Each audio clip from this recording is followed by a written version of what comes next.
ਧੰਨ ਧੰਨ ਸ੍ਰੀ ਗੁਰੂ ਗੋਬਿੰਦ ਸਿੰਘ ਸਾਹਿਬ ਜੀ ਦੇ ਸਭ ਤੋਂ ਛੋਟੇ ਸਾਹਿਬਜ਼ਾਦੇ ਬਾਬਾ ਫਤਿਹ ਸਿੰਘ ਜੀ ਦਾ ਜਨਮ 1699 ਈਸਵੀ ਨੂੰ ਅਨੰਦਪੁਰ ਸਾਹਿਬ ਵਿਖੇ ਹੋਇਆ। ਬਾਬਾ ਫਤਿਹ ਸਿੰਘ ਜੀ ਨੇ ਆਪਣੇ ਵੱਡੇ ਵੀਰ ਬਾਬਾ ਜ਼ੋਰਾਵਰ ਸਿੰਘ ਜੀ ਨਾਲ ਹੀ ਸਰਹੰਦ ਵਿਖੇ ਸ਼ਹਾਦਤ ਦਾ ਜਾਮ ਪੀਤਾ ਸੀ। ਉਸ ਵੇਲੇ ਆਪ ਜੀ ਦੀ ਉਮਰ ਲਗਭਗ 5 ਵਰ੍ਹਿਆਂ ਦੀ ਸੀ। ਸਾਕਾ ਸਰਹੰਦ ਅਤੇ ਇਸ ਨਾਲ ਸੰਬੰਧਿਤ ਘਟਨਾਵਾਂ ਦਾ ਸਿਲਸਿਲਾ ਸ੍ਰੀ ਗੁਰੂ ਗੋਬਿੰਦ ਸਿੰਘ ਜੀ ਵੱਲੋਂ ਅਨੰਦਪੁਰ ਸਾਹਿਬ ਦਾ ਕਿਲਾ ਖਾਲੀ ਕਰਨ ਨਾਲ ਹੀ ਸ਼ੁਰੂ ਹੋ ਜਾਂਦਾ ਹੈ।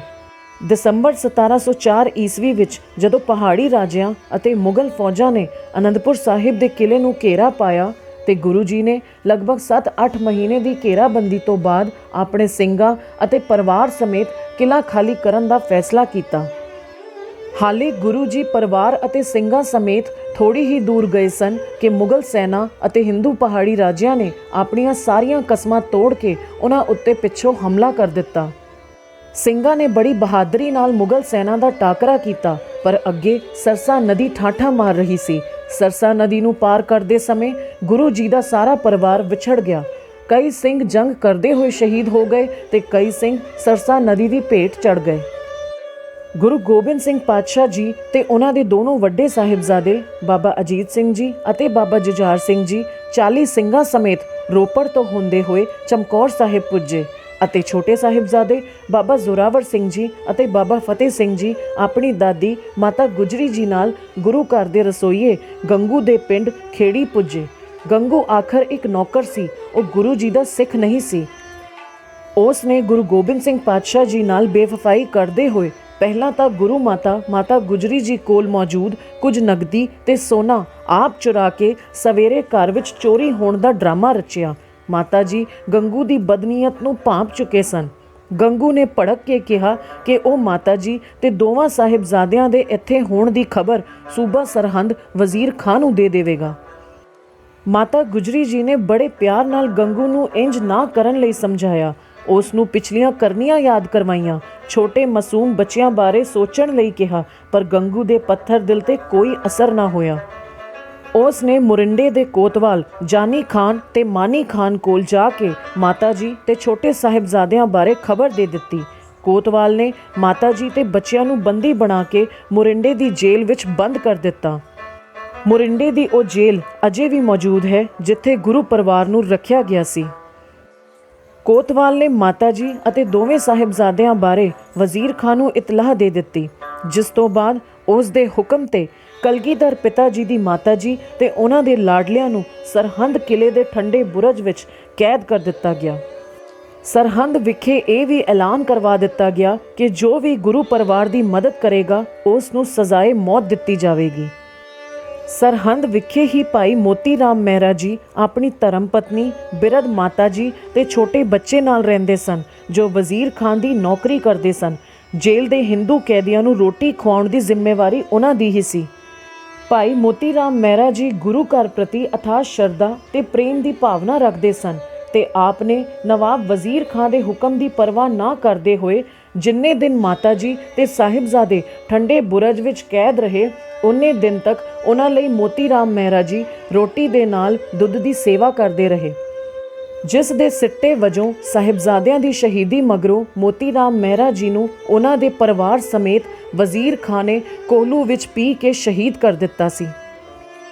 ਠੰਡੇ ਬੁਰਜ ਵਿੱਚ ਕੈਦ ਕਰਨ ਮਗਰੋਂ 8 ਸਾਲਾਂ ਦੇ ਬਾਬਾ ਜ਼ੋਰਾਵਰ ਸਿੰਘ ਜੀ ਅਤੇ 5 ਸਾਲਾਂ ਦੇ ਬਾਬਾ ਫਤਿਹ ਸਿੰਘ ਜੀ ਨੂੰ ਲਗਾਤਾਰ 2 ਦਿਨ ਸੂਬੇ ਦੀ ਕਚਹਿਰੀ ਵਿੱਚ ਪੇਸ਼ ਕਰ ਇਸਲਾਮ ਕਬੂਲ ਕਰਨ ਲਈ ਕਈ ਤਰ੍ਹਾਂ ਦੇ ਲਾਲਚ ਤੇ ਡਰਾਵੇ ਦੇ ਕੇ ਆਪਣੇ ਧਰਮ ਤੋਂ ਡਿਲਾਉਣ ਦੀ ਪੁਰਜ਼ੋਰ ਕੋਸ਼ਿਸ਼ ਕੀਤੀ ਗਈ, ਪਰ ਦਸ਼ਮੇਸ਼ ਪਿਤਾ ਜੀ ਦੇ ਲਾਡਲਿਆਂ ਦੇ ਬਾਦਲੀਲ ਉੱਤਰ ਸੁਣ ਕੇ ਕਚਹਿਰੀ ਵਿੱਚ ਮੌਜੂਦ ਹਰ ਸ਼ਖਸ ਹੈਰਾਨ ਰਹਿ ਗਿਆ। ਜਦੋਂ ਬਾਬਾ ਜ਼ੋਰਾਵਰ ਸਿੰਘ ਜੀ ਅਤੇ ਬਾਬਾ ਫਤਿਹ ਸਿੰਘ ਜੀ ਉੱਤੇ ਕਿਸੇ ਦਾ ਜ਼ੋਰ ਨਾ ਚੱਲਿਆ ਤਾਂ ਨਵਾਬ ਮਲੇਰ ਕੋਟਲਾ ਸ਼ੇਰ ਮੁਹੰਮਦ ਖਾਨ ਨੂੰ ਗੁਰੂ ਗੋਬਿੰਦ ਸਿੰਘ ਜੀ ਦੇ ਬੱਚਿਆਂ ਨੂੰ ਸਜ਼ਾ ਦੇਣ ਲਈ ਉਕਸਾਇਆ ਗਿਆ, ਕਿਉਂਕਿ ਉਸ ਦਾ ਭਰਾ ਗੁਰੂ ਜੀ ਦੇ ਹੱਥੋਂ ਇੱਕ ਜੰਗ ਵਿੱਚ ਮਰਿਆ ਸੀ। ਪਰ ਨਵਾਬ ਮਲੇਰ ਕੋਟਲਾ ਅੱਲਾ ਤੋਂ ਖੌਫ ਖਾਣ ਵਾਲਾ ਮਨੁੱਖ ਸੀ। ਉਸ ਨੇ ਪਿਤਾ ਦਾ ਬਦਲਾ ਪੁੱਤਰਾਂ ਨਾਲ ਲੈਣ ਤੋਂ ਇਨਕਾਰ ਕਰ ਦਿੱਤਾ ਤੇ ਦੁਖੀ ਹੋ ਕੇ ਕਚਹਿਰੀ ਵਿੱਚੋਂ ਚਲਾ ਗਿਆ। ਸਿੱਖ ਕੌਮ ਸਦਾ ਮਲੇਰ ਕੋਟਲਾ ਦੇ ਨਵਾਬਾਂ ਦਾ ਸਤਿਕਾਰ ਕਰਦੀ ਆਈ ਹੈ ਤੇ ਅੱਗੇ ਵੀ ਹਮੇਸ਼ਾ ਕਰਦੀ ਰਹੇਗੀ। ਨਵਾਬ ਮਲੇਰ ਕੋਟਲਾ ਦੀ ਅਸਹਿਮਤੀ ਤੋਂ ਬਾਅਦ ਵੀ ਇੱਕ ਵਾਰ ਫੇਰ ਕਾਜ਼ੀ ਨੇ ਸਾਹਿਬਜ਼ਾਦਿਆਂ ਨੂੰ ਮੌਤ ਜਾਂ ਇਸਲਾਮ ਕਬੂਲ ਕਰਨ ਲਈ ਪੁੱਛਿਆ ਤਾਂ ਉਸ ਵੇਲੇ ਸਾਹਿਬਜ਼ਾਦਾ ਜ਼ੋਰਾਵਰ ਸਿੰਘ ਜੀ ਤੇ ਸਾਹਿਬਜ਼ਾਦਾ ਫਤਿਹ ਸਿੰਘ ਜੀ ਨੇ ਆਪਣੇ ਦਲੇਰਾਨਾ ਅੰਦਾਜ਼ ਵਿੱਚ ਇਸਲਾਮ ਦੇ ਮੁਕਾਬਲੇ ਮੌਤ ਕਬੂਲਣ ਦਾ ਫੈਸਲਾ ਸੁਣਾ ਦਿੱਤਾ ਤੇ ਦੀਵਾਨ ਸੁੱਚਾ ਨੰਦ ਦੇ ਹੋਰ ਭੜਕਾਉਣ ਤੇ ਵਜ਼ੀਰ ਖਾਂ ਨੇ ਦੋਵੇਂ ਸਾਹਿਬਜ਼ਾਦਿਆਂ ਨੂੰ ਸ਼ਹੀਦ ਕਰਨ ਦਾ ਹੁਕਮ ਦੇ ਦਿੱਤਾ। ਕਾਜ਼ੀ ਨੇ ਦੋਵੇਂ ਸਾਹਿਬਜ਼ਾਦਿਆਂ ਨੂੰ ਨੀਹਾਂ ਵਿੱਚ ਚਿਣ ਕੇ ਸ਼ਹੀਦ ਕਰਨ ਦਾ ਫਤਵਾ ਜਾਰੀ ਕਰ ਦਿੱਤਾ। ਜਦ ਦੀਵਾਰ ਉੱਚੀ ਹੋ ਗਈ ਤਾਂ ਇੱਕ ਵਾਰੀ ਫੇਰ ਦੋਨੋਂ ਵੀਰਾਂ ਤੋਂ ਇਸਲਾਮ ਕਬੂਲਣ ਲਈ ਪੁੱਛਿਆ ਗਿਆ, ਪਰ ਸਾਹਿਬਜ਼ਾਦੇ ਆਪਣੇ ਫੈਸਲੇ ਤੇ ਅਟਲ ਸਨ। ਅਖੀਰ ਮਾਸੂਮ ਜਿੰਦਾਂ ਦੇ ਸੋਹਲ ਸਰੀਰਾਂ ਨੂੰ ਨੀਹਾਂ ਵਿੱਚ ਚਿਣ ਦਿੱਤਾ ਗਿਆ, ਜਿਸ ਦੀ ਗਵਾਹੀ ਅੱਜ ਵੀ ਫਤਿਹਗੜ੍ਹ ਸਾਹਿਬ ਵਿੱਚ ਮੌਜੂਦ ਉਹ ਦੀਵਾਰ ਭਰਦੀ ਹੈ। ਥੋੜ੍ਹੀ ਦੇਰ ਬਾਅਦ ਦੀਵਾਰ ਡਿੱਗਣ ਮਗਰੋਂ ਸੂਬਾ ਸਰਹੰਦ ਦੇ ਹੁਕਮ ਨਾਲ ਸਮਾਣੇ ਦੇ ਦੋ ਜੱਲਾਦਾਂ ਸ਼ਾਸ਼ਲ ਬੇਗ ਤੇ ਬਾਸ਼ਲ ਬੇਗ ਨੇ ਬੜੀ ਬੇਰਹਿਮੀ ਨਾਲ ਸਾਹਿਬਜ਼ਾਦਿਆਂ ਦੇ ਸਿਰ ਕਲਮ ਕਰ ਦਿੱਤੇ। ਨਿੱਕੀਆਂ ਜਿੰਦਾਂ ਦੀ ਸ਼ਹੀਦੀ ਦੀ ਖਬਰ ਸੁਣ ਕੇ ਦਾਦੀ ਜੀ ਮਾਤਾ ਗੁਜਰੀ ਜੀ ਵੀ ਜ਼ੁਲਮ ਦੇ ਤਸੀਹੇ ਚੱਲਦੇ ਹੋਏ ਠੰਡੇ ਬੁਰਜ ਵਿੱਚ ਸ਼ਹੀਦੀ ਪਾ ਗਏ। ਗੁਰੂ ਘਰ ਦੇ ਅਨੰਦ ਸੇਵਕ ਤੇ ਸਰਹੰਦ ਦੇ ਸੇਠ ਟੋਡਰ ਮਲ ਜੀ ਨੇ ਨਵਾਬ ਵਜ਼ੀਰ ਖਾਂ ਨੂੰ 78,000 ਸੋਨੇ ਦੀਆਂ ਮੋਹਰਾਂ ਖੜੀਆਂ ਕਰਕੇ ਜ਼ਮੀਨ ਤੇ ਵਿਛਾ ਕੇ ਤਿੰਨੋਂ ਸ਼ਹੀਦਾਂ ਭਾਵ ਬਾਬਾ ਜ਼ੋਰਾਵਰ ਸਿੰਘ ਜੀ, ਬਾਬਾ ਫਤਿਹ ਸਿੰਘ ਜੀ ਅਤੇ ਮਾਤਾ ਗੁਜਰੀ ਜੀ ਦੇ ਸੰਸਕਾਰ ਲਈ ਜ਼ਮੀਨ ਖਰੀਦੀ। ਇਹ ਜ਼ਮੀਨ ਅੱਜ ਦੁਨੀਆ ਦੀ ਸਭ ਤੋਂ ਮਹਿੰਗੀ ਮੁੱਲ ਲਿੱਤੀ ਜ਼ਮੀਨ ਹੈ। ਜਿੱਥੇ ਬਾਬਾ ਜ਼ੋਰਾਵਰ ਸਿੰਘ ਜੀ ਅਤੇ ਬਾਬਾ ਫਤਿਹ ਸਿੰਘ ਜੀ ਨੂੰ ਸ਼ਹੀਦ ਕੀਤਾ ਗਿਆ ਸੀ, ਉੱਥੇ ਅੱਜ ਗੁਰਦੁਆਰਾ ਸ੍ਰੀ ਫਤਿਹਗੜ੍ਹ ਸਾਹਿਬ ਸੁਭਾਇਮਾਨ ਹੈ। ਸਾਹਿਬਜ਼ਾਦਾ ਫਤਿਹ ਸਿੰਘ ਜੀ ਦੇ ਨਾਂ ਤੇ ਹੀ ਗੁਰਦੁਆਰਾ ਫਤਿਹਗੜ੍ਹ ਸਾਹਿਬ ਦਾ ਸ਼ਹੀਦੀ ਅਸਥਾਨ ਪ੍ਰਸਿੱਧ ਹੈ। ਇਹ ਅਸਥਾਨ ਸਰਹੰਦ ਮੋਰਿੰਡਾ ਸੜਕ ਤੇ ਸਥਿਤ ਹੈ ਅਤੇ ਜਿੱਥੇ ਇਹਨਾਂ ਤਿੰਨੋਂ ਮਹਾਨ ਸ਼ਹੀਦਾਂ ਦਾ ਸੰਸਕਾਰ ਕੀਤਾ ਗਿਆ, ਉੱਥੇ ਗੁਰਦੁਆਰਾ ਜੋਤੀ ਸਰੂਪ ਸੁਸ਼ੋਭਿਤ ਹੈ, ਜੋ ਕਿ ਸਰਹਿੰਦ ਚੁੰਗੀ ਸੜਕ ਤੇ ਸਥਿਤ ਹੈ। ਸਿੱਖ ਧਰਮ ਵਿੱਚ ਪ੍ਰਚਲਿਤ ਦਮਾਲੇ ਦਾ ਇਤਿਹਾਸ ਵੀ ਸਾਹਿਬਜ਼ਾਦਾ ਫਤਿਹ ਸਿੰਘ ਜੀ ਨਾਲ ਹੀ ਸੰਬੰਧਿਤ ਹੈ। ਇੱਕ ਦਿਨ ਆਪਣੇ ਵੱਡੇ ਵੀਰਾਂ ਨੂੰ ਗੱਤਕਾ ਖੇਡਦੇ ਵੇਖ ਜਦੋਂ 5 ਸਾਲਾਂ ਦੇ ਬਾਬਾ ਫਤਿਹ ਸਿੰਘ ਜੀ ਨੇ ਵੀ ਗੱਤਕਾ ਖੇਡਣ ਲਈ ਕਿਹਾ ਤਾਂ ਬਾਬਾ ਅਜੀਤ ਸਿੰਘ ਜੀ ਨੇ ਉਹਨਾਂ ਨੂੰ ਸਮਝਾਉਂਦਿਆਂ ਕਿਹਾ ਕਿ ਹਾਲੇ ਤੁਹਾਡੀ ਉਮਰ ਬਹੁਤ ਛੋਟੀ ਹੈ, ਗੱਤਕਾ ਵੱਡਿਆਂ ਦੀ ਖੇਡ ਹੈ, ਇਹਦੇ 'ਚ ਤੁਹਾਨੂੰ ਸੱਟ ਲੱਗ ਜਾਏਗੀ ਤੇ ਤੁਹਾਡੇ ਤੋਂ ਇਹ ਸੱਟ ਜਰੀ ਨਹੀਂ ਜਾਏਗੀ। ਇਹ ਗੱਲ ਸੁਣ ਕੇ ਬਾਬਾ ਫਤਿਹ ਸਿੰਘ ਜੀ ਅੰਦਰ ਗਏ ਤੇ ਆਪਣੀ ਬੰਨੀ ਹੋਈ ਦਸਤਾਰ ਉੱਪਰ ਹੀ ਇੱਕ ਹੋਰ ਵੱਡੀ ਦਸਤਾਰ ਬਣ ਕੇ ਆ ਗਏ ਤੇ ਕਹਿਣ ਲੱਗੇ, ਵੀਰ ਜੀ ਵੇਖੋ, ਹੁਣ ਤਾਂ ਮੈਂ ਜ਼ੋਰਾਵਰ ਵੀਰ ਜਿੰਨਾ ਵੱਡਾ ਹੋ ਗਿਆ ਨਾ, ਹੁਣ ਤਾਂ ਮੈਨੂੰ ਵੀ ਆਪਣੇ ਨਾਲ ਗੱਤਕਾ ਖਿਡਾ ਲਓ। ਇਹ ਸਭ ਵੇਖ ਕੇ ਗੁਰੂ ਪਿਤਾ ਜੀ ਧੰਨ ਧੰਨ ਸ੍ਰੀ ਗੁਰੂ ਗੋਬਿੰਦ ਸਿੰਘ ਪਾਤਸ਼ਾਹ ਜੀ ਨੇ ਬਾਬਾ ਅਜੀਤ ਸਿੰਘ ਜੀ ਨੂੰ ਕਿਹਾ ਕਿ ਫਤਿਹ ਸਿੰਘ ਨੂੰ ਛੋਟਾ ਨਾ ਜਾਣੋ।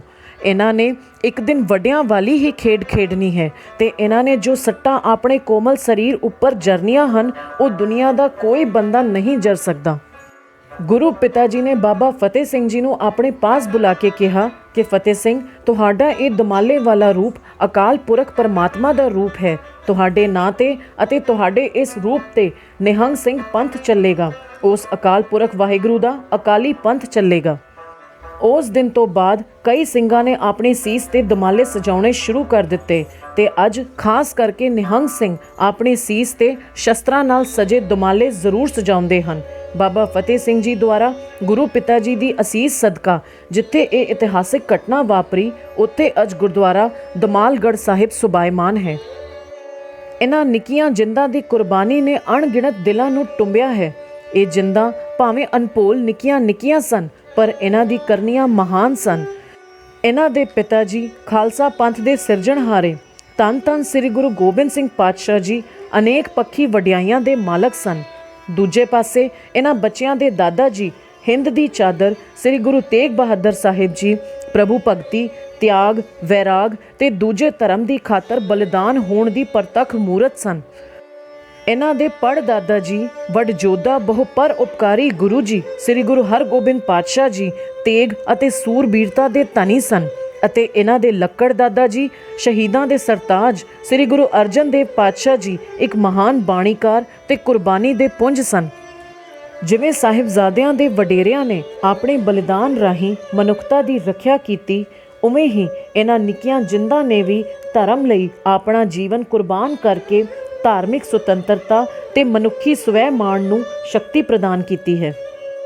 ਐਸੇ ਹੀ ਨਿਡਰ ਤੇ ਸੂਰਬੀਰ ਯੋਧਾ ਦਸ਼ਮੇਸ਼ ਪਿਤਾ ਜੀ ਦੇ ਸਭ ਤੋਂ ਛੋਟੇ ਲਖਤੇ ਜਿਗਰ ਸਾਹਿਬਜ਼ਾਦਾ ਫਤਿਹ ਸਿੰਘ ਜੀ ਦੇ ਜਨਮ ਦਿਹਾੜੇ ਦੀ ਆਪ ਸਾਰਿਆਂ ਨੂੰ ਬੇਅੰਤ ਵਧਾਈਆਂ।